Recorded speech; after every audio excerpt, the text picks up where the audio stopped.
दामोदर महाराज, अंबिका माता, वामन महाराज आणि त्यांचे अजून 3 सहकारी आहेत. हे त्यांच्याबरोबर होते. हे मलाही माहिती आहे नाही आहे, पण मी माझ्या आईकडून ऐकलेलं आहे. माझ्या आईला जास्त समजलेलं आहे. माझ्या आईने वामन महाराज कसे येतात, त्याच्याबरोबर देव कसे येतात, माझ्या आईने पूर्ण कथन केलेलं आहे. पण काही मी तेवढं सांगत नाही. आज आपले सन्माननीय श्रीयुत विजय देवरे महाराज यांनी जी कथन केलेली आहे त्यात बरीचशी अजून आपल्याला टाकायची आहे. पुढच्या वर्षी तुम्हाला अलग ऐकायला मिळेल, कारण बरेचसे अनुभव माझेही आहेत. त्यातला एक अनुभव मी माझ्या भावाचा सांगतोय. आज सर आहे, तो रिटायर झालेला आहे, दिलदार सेंदाणे, नियर हायस्कूलला होते. ते आमच्या वामन महाराज बरोबर कायम म्हणजे जिगरी दोस्त होती त्यांची, त्यांच्याबरोबर ते राहायचे. तर ते एकदा म्हणे आपल्याला आता मोठ्या गडावर जायचं आहे म्हणे. आमच्या अर्जुन अण्णांनी किंवा अमृतने यांनी बैलगाडी केली, त्याच्याबरोबर म्हणे वामन महाराज म्हणे मला माझ्या बरोबर आमचा दिलदार दोस्त पाहिजे म्हणे, मला तोच पाहिजे म्हणे, मला त्याची मी जाऊ शकत नाही. अण्णांना म्हणे जाऊ घेऊन जाऊ शकतो. आणि इकडे तर दिलदारची परिस्थिती आई त्यांची करायची आणि तिने 100 रुपये दिले त्याला, जा म्हणे अण्णा माझ्या मुला घेऊन जा म्हणे. वामन महाराज घेऊन जात आहे तर काही काळजी नाही म्हणे, घेऊन जातो.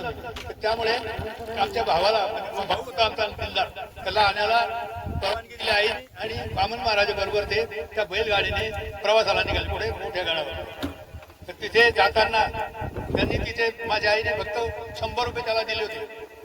तर ती जाता दोघं वामन महाराज आणि आमचा दिलदार हे डप वाजवायचे. डप वाजवायचे, डपही बरोबर नेलं होतं त्यांनी. बैलगाडीमध्ये सामान सगळं नेलं होतं आणि तिथे गेले होते गडावर. तर तिथे त्यांची पूजा वगैरे आटोपली, सगळं काही झालं. मग म्हणे आता काय करतो म्हणे दिलदार म्हणे. वामन महाराज आणि ते दोघं त्या तलावावरून आंघोळ करून यायचे, त्या बायांना वगैरे आणि त्या मंदिर पायरीपर्यंत पोहोचायचे. त्यांचे ते पैसे घ्यायचे. तिथून आले की आणखी दुसरे घेऊन जा बा, असे त्यांनी 500-600 रुपये जमवले होते. त्या दोघांनी वाटून घेतले. त्याच्यातून आमच्या भावाला 100 रुपये जे दिले होते घरून आईने, त्याच्यात त्यांनी 300 रुपये आणून सोडले म्हणे. आई म्हणे तुझे 300 रुपये घे म्हणे. हा मोठा अनुभव आहे. आणि तो आणि दिलदारला सांगितलंय वामन महाराज सांगितलंय की तू सदैव सुखी राहशील म्हणे, पूर्ण राहशील तू म्हणे. आणि एज्युकेशन तुझं असं आहे की तू पूर्ण होशील म्हणे आणि चांगली सत्ता गाजू शकतो. आणि त्याने त्याप्रमाणे कसं आहे की माझा तो भाऊ लहान आज बिळसर म्हणून रिटायर झालेला आहे. आता परवा मी त्याच्या लग्नामध्ये गेलो होतो. पण त्याचे आशीर्वाद आहेत की ते म्हणजे त्याचे आशीर्वाद त्यालाच नाहीये की वामन महाराजांनी सेवा केली, ज्यांनी ज्यांनी पाय धरलेले आहेत किंवा घेतलेले आहेत आशीर्वाद, ते माणसं पुढेच गेलेले आहेत. मी स्वतः अनुभव घेतलेले आहेत, पाहिलेले आहेत. पण ते काही गोष्टी विजय देवरे महाराजांनी बरोबर कथन केलेलं आहे, त्या काही गोष्टी खऱ्या आहेत. त्याच्यात काहीतरी 2-4 गोष्टी अजून मी टाकणार आहे, पुढच्या वर्षी मिळेल आपल्याला. परंतु त्यांनी जी कथा सांगितली आपल्याला लिहिलेली, जेवढी त्या पृथ्वीराजने सांगितलेली त्याप्रमाणे त्यांनी केलेली आहे. त्यांनी कोणाच्या याच्यातून ऐकायला त्यांनी साजरी केलेली आहे आणि ती माहिती तिथे घेतलेली आहे. तर ते पुढे चालून तर आमचा असा विचार आहे आता तर हे जे हे सगळं त्याच्या आशीर्वादाने आपण हळूहळू घडत आहे. तर ते घडणारच आहे. आणि मी प्रत्यक्षात वामन महाराज आल्यापासून तर त्यांना इथे आम्ही हे केलेलं आहे. ही समाधी इथे घेतलेली त्यांनी इथे घेतली, ती प्रत्यक्षात मी पाहिलेली आहे. अगदी झाड होतं, याचं भोपऱ्याचं झाड होतं, तिथे झाडं होती तिकडे. ते झाडंही आज पाहिलेली आहेत. मी स्वतः म्हणजे मी होतो जे शेतात जायचं, मी सुद्धा यायचं. मी सुद्धा म्हणजे आज त्यांच्या कृपेने पुढेच आहे. आम्ही मागे नाहीये. फार गरीब होतो आम्ही, पण फार श्रीमंत मनाने श्रीमंतच आहे. त्याबद्दल काही प्रश्न सांगायचा नाही. तर ती कथा यांनी जी बोलून दाखवली महाराजांनी, ती खरी आहे. यात माझं म्हणणं असं आहे की असे बरेच अनुभव आहेत आलेले, ते कथन करतील लोक. पण आता कोणी बोलू शकत नाही, बोलतात काही, सांगतात काही असं. पण ते खरी कथा आहे आणि खरी गोष्ट आहे. हे काही बोगस काम नाहीये किंवा काढून आणून सोडलेलं आहे, काही केलेलं आहे त्याच्यासाठी केलेलं आहे, तसंही नाहीये, तोही भाग नाहीये. त्यामुळे सगळं सर्व काही आलेले बाहेरगावचे संपूर्ण मंत्रीगण, तुमचे बाया वगैरे सगळे जे लोक आहेत ना, सगळे प्रेमाचे आदराचे आहेत, सगळे आदराचे आहेत. म्हणून जेवढं लांबून शेतात आलेले आहेत, तेवढं लांब कोणी येत नाही, पण आलेले आहेत कशासाठी? त्या भक्तिभावापोटी आलेले आहेत. त्यांचं सर्वांचं जयमंगल हो, कल्याण हो.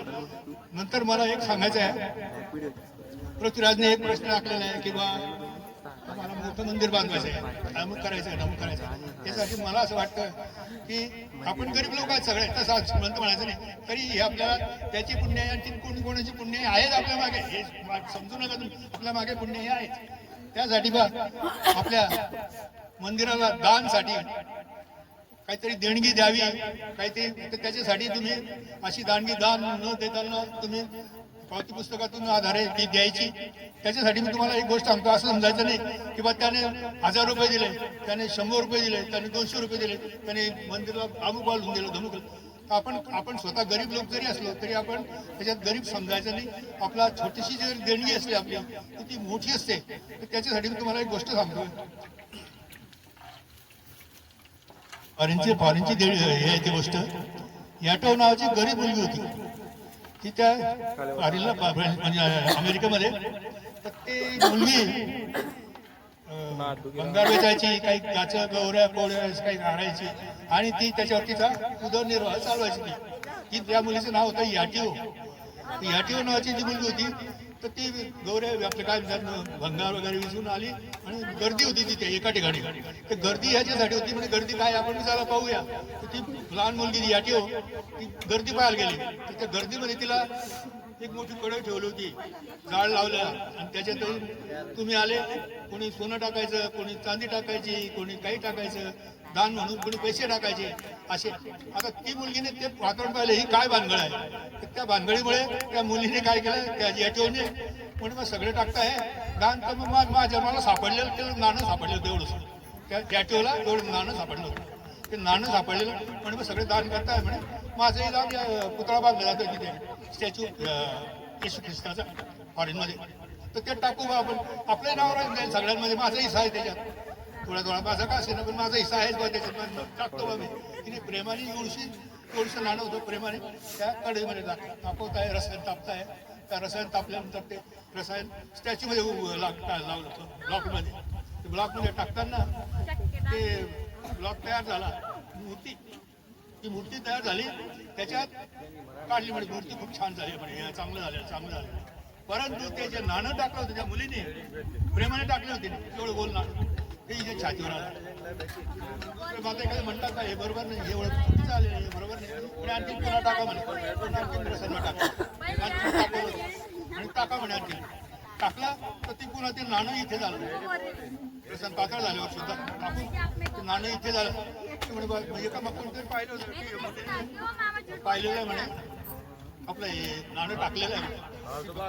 मागणारी पोरगी होती म्हणे, म्हणजे भंगार वेचणारी पोरगी, तिने टाकले प्रेमाने टाकलेलं आहे. तिथे आलं तर मग म्हणे बघा त्याच्यावर असा मारा काढायचा आपण.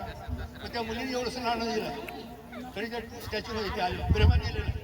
त्यासाठी मला तेच म्हणायचं आहे की आपण, मला 100 रुपये मी कशी देऊ, त्याने 1000 दिले मी काय देऊ, असं बघायचं नाही. प्रेमाने द्यायचं आहे दान, द्यायचंच द्या, प्रेमाने द्यायचं आहे. म्हणून त्याला एक गोष्ट सांगितलेली आहे, little gift may be a great giving if love goes with it. प्रेमाने दिलेली लहानशी देणगी जरी असली तर ती मोठी आहे. तसं तुम्ही थोडं दान द्यायचं आणि आपल्याला मंदिर उभा करायचं, सगळं काही करायचं आहे. या सगळ्या गोष्टीसाठी आपल्या सर्वांचं सहकार्य पाहिजे आहे. यातून मी वामन ज्येष्ठ नागरिक या वतीने सगळ्यांपेक्षा माझं वय जास्त आहे, कोणी माझ्यापेक्षा मोठं नाहीये. एक मोठा माझ्यापेक्षा 2 वर्ष मोठा आलेला आहे, तो बसलेला आज माझे नाते घेते. तर ते त्यासाठी आपल्या सर्वांचं या वामन महाराज एक जयंतीदिनी किंवा कार्यक्रमाच्या निमित्ताने आपल्या सर्वांचं जयमंगल कल्याण हो, हीच मी प्रार्थना करून वामन महाराजांना माझं आपल्या सर्वांना काळ्या बाजार आहे जरशा